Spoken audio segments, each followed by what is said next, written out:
गुड़गांव फरीदाबाद के बीच में जो हमारा ये एक्सप्रेसवे है, इसमें एक हॉटस्पॉट में इसको कहूँगा, क्योंकि क्रिटिकल टर्न भी था और बंदवाड़ी गांव को आने जाने का मुख्य रास्ता था। उसके अंदर कई दुर्घटनाएं पिछले वर्षों में हुई और लंबा ट्रैफिक जाम निरंतर इस क्षेत्र में रहता था।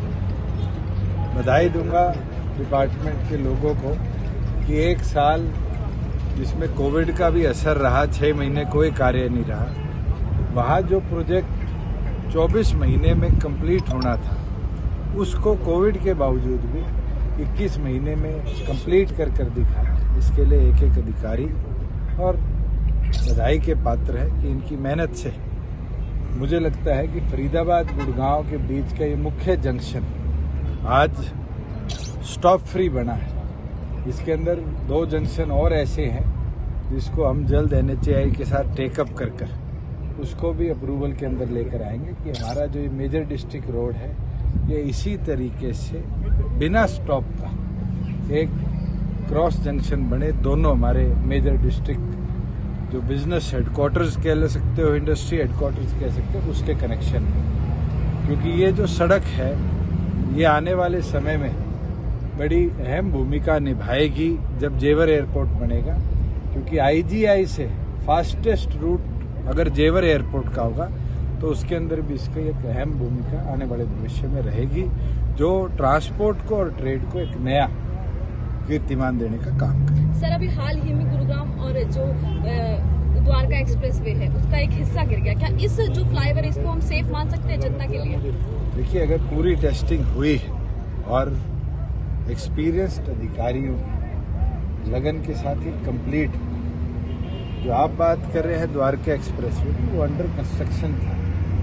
अंडर कंस्ट्रक्शन एक नहीं, दुनिया भर के अंदर अनेकों ऐसी घटनाएं हैं जहां पर कुछ ना कुछ टेक्निकल या मैकेनिकल फेलियर की वजह से ब्रिजेस कंप्लीट होने से पहले टेस्टिंग फेज में कोलैप्स करते हैं। उसके ऊपर भी 10 सदस्यीय कमेटी बनाई गई है जो अपनी 10 दिन के अंदर रिपोर्ट देगी। अगर कहीं अनियमितताएं रही है, प्रॉपर टेस्टिंग नहीं हुई टाइमलीनेस के साथ, तो सख्त एक्शन लिया जाएगा। उससे पहले जो घटना सोना वाले हमारे एक्सप्रेसवे पे हुई थी, NHAI ने तुरंत उस पर संज्ञान लेते हुए कड़ी कार्रवाई की।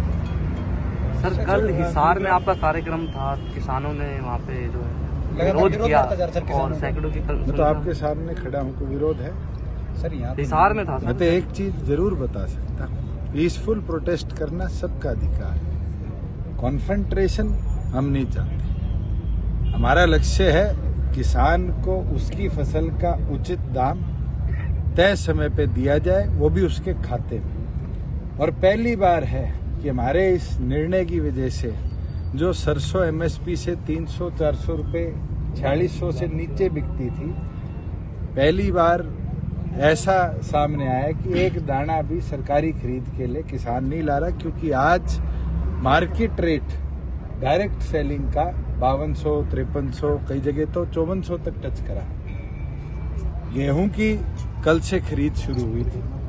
हमारे पास लगभग 13 मंडियों के अंदर गेहूं का आह्वान आया। बाकायदा एक एक फार्मर की गेहूं को सरकार ने जैसे जैसे उसका नंबर आया खरीदा। आज भी सुबह से मैं रिव्यू ले रहा हूं। मेरे सामने कोई पलवल की एक घटना जरूर सामने आई है जहां पर कोई बाधा आ रही है, फार्मर जो अपनी फसल लेकर आया है, और उसके लिए भी मैंने अधिकारियों को आदेश दे दिए कि उसको तुरंत प्रभाव से निपटाया जाए। अगर किसी तरीके की भी कोताही अगर कोई अधिकारी प्रोक्योरमेंट प्रोसेस में करते हैं तो उसके खिलाफ सख्त से सख्त कार्रवाई हम करेंगे। हमारी प्राथमिकता है कि जो रजिस्टर्ड फार्मर है उसको जिस दिन बुलाया गया, अगर वो अपनी फसल लेकर आता है तो उसको तुरंत खरीदा जाए। और इसके लिए हमने ऑप्शन भी दिया है कि 50% सरकार बुलाएगी किसानों को, 20% किसान जिनकी फसल पक चुकी है और वो चाहते हैं कि उनकी डेटेड अराइवल से पहले सरकार उनकी खरीदे, वो अपने आप को रजिस्टर करा सकते हैं। 24 आवर्स में उनको भी टोकन दिया जाएगा। और 30% ये पावर हमने आड़ती भाइयों को भी दी है कि जिनका पुराना किसानों से लेन देन रहा है, अगर उनका फार्मर उनको कांटेक्ट करता है कि हम तय तारीख से पहले अपनी फसल लाना चाहते हैं, तो आड़ती के माध्यम से भी अपने आप को रजिस्ट्रेशन प्रोसेस के अंदर प्रीपोन करा सकते हैं। सर अभी हमारा ये प्रयास है कि किसान को परेशान ना होना पड़े, इस पूरी महामारी के अंदर मंडियों में अव्यवस्था ना फैले और हमारे प्रदेश के एक एक किसान का एक एक दाना खरीद। सर मैं बात आपकी सरकार में मानेसर हरियाणा की सबसे बड़ी इंडस्ट्री कही जाती है और साथ ही साथ जिस तरीके से एक सर्वे में रिपोर्ट आई कि वो यहाँ से प्लान करने वाले हैं, आपकी सरकार ने 75% निजी क्षेत्र में नौकरी देने का कानून पास हुआ। धन्यवाद करूंगा, आपने सवाल भी पूछा।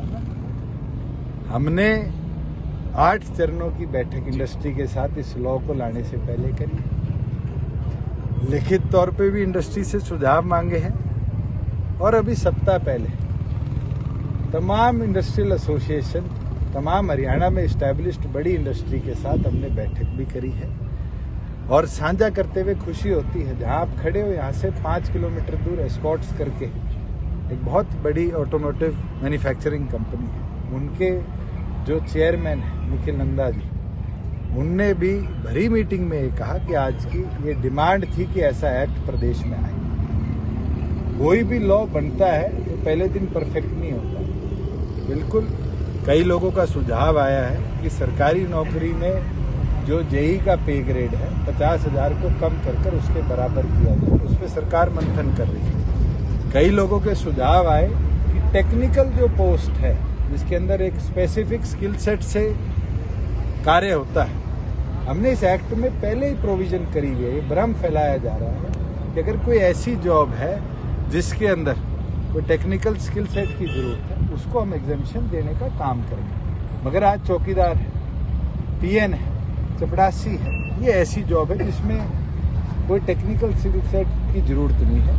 1 मई से पूरे प्रदेश के अंदर एक्ट लागू होगा और आने वाले भविष्य में 1 मई के बाद कोई भी नया रोजगार बने, चाहे वो किसी नए उद्योग में हो चाहे चलते हुए उद्योग में, अगर कोई नया रोजगार बनता है तो उसके अंदर हरियाणा के युवाओं की हर 4 में से 3 जॉब्स में हिस्सेदारी। सर जो ये आपने जिस पुल का आज उद्घाटन किया है, उसी पुल के लिए बताया जा रहा है कि ये पूरा रोड जो है वो 500 फुट का है और इसके अंदर अवैध कब्जे बताए जा रहे हैं। क्यों ना उस अवैध कब्जों को हटाया जाता और फिर इस पुल को बनाया जाता, उससे इसकी चौड़ाई भी बढ़ जाती। जहाँ राइट ऑफ वे की बात है, मुझे नहीं लगता कि 1 इंच भी जो डिमार्केटेड लैंड है उसके अंदर शॉर्टेज रही होगी इस ब्रिज को बनाने की। आपको कौन बता रहा है कि कब पूरा रोड फरीदाबाद से गुड़गांव तो पूरा ही क्रोचमेंट है। मेरे को कोई उसके डॉक्यूमेंटेशन है, उसको आप अगर साझा करेंगे तो जरूर उसकी भी इंक्वायरी कराएंगे। सर अभी खाल बनाने लग रहे, अभी फिर तोड़ेंगे, फिर नुकसान होंगे, उसको पहले ही तो पूछेंगे पत्रकारा ने। सर एक चलो, लास्ट सर